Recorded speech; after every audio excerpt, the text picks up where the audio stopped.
Stanley Miller and Harold Urey at the University of Chicago built an experiment that simulated the harsh, volatile conditions of early Earth.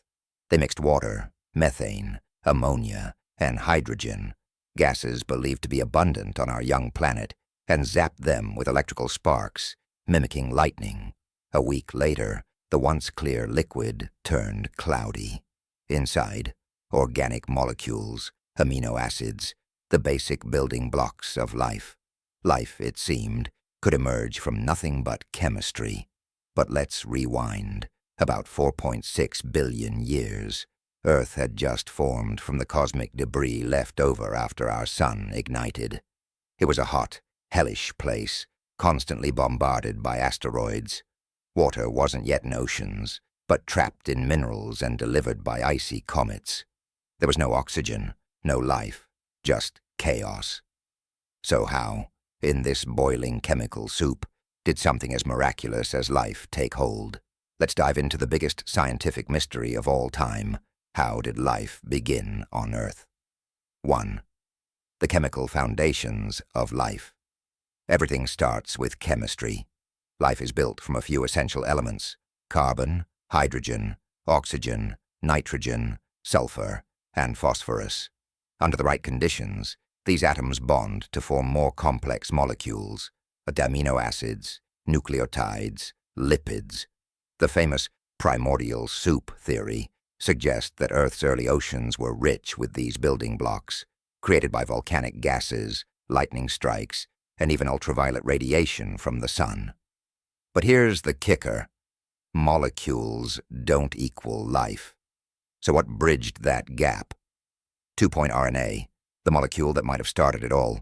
One leading idea is the RNA world hypothesis. RNA, like DNA, can store genetic information. But unlike DNA, RNA can also act as a catalyst. Essentially, it can do chemistry.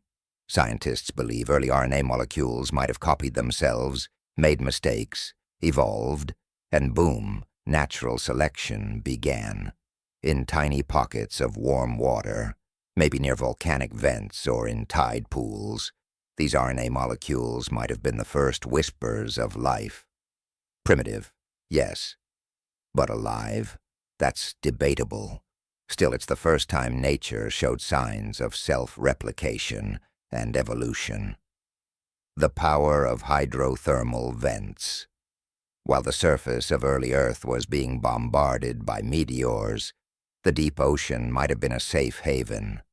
At the bottom of the Pacific Ocean, hydrothermal vents, cracks in the seafloor where heat and minerals gush from beneath the crust, could have offered a protected environment rich in energy and chemistry.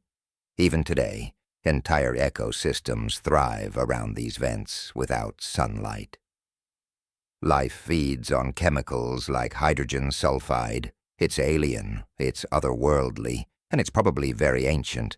Many scientists believe life may have started here, deep underwater, in darkness, powered by heat and minerals instead of sunlight. 4. Meteorites. Life's delivery service. Here's where things get really wild. What if life didn't start on Earth, but arrived from space? Meteorites from Mars have been found in Antarctica, and some contain organic compounds.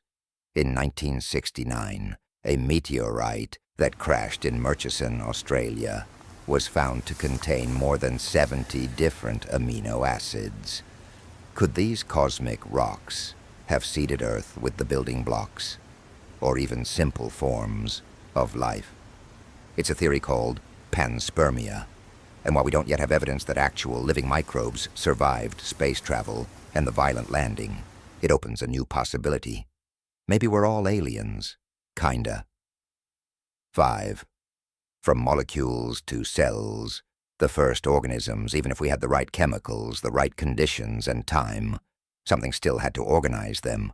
This is where protocells come in. Imagine a tiny bubble of fat forming naturally in water. Inside that bubble, RNA and other molecules, protected from the outside world. These protocells could grow, divide, and evolve. They weren't alive in the modern sense, but they were close. Eventually, one protocell found a way to harvest energy. Another copied its molecules more reliably, and over millions of years, through trial and error, these simple structures evolved into the first prokaryotic cells, the ancestors of all life on Earth. 6. What sparked the leap?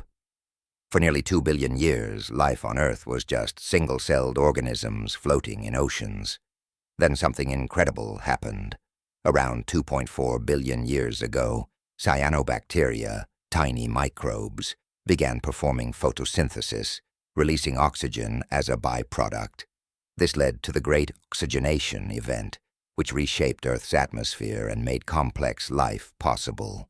Eventually, cells with nuclei evolved, life diversified, and very slowly, the path to humans began. But the mystery remains. How did we go from lifeless chemicals to the breathtaking diversity of life we see today? 7. The big unanswered questions.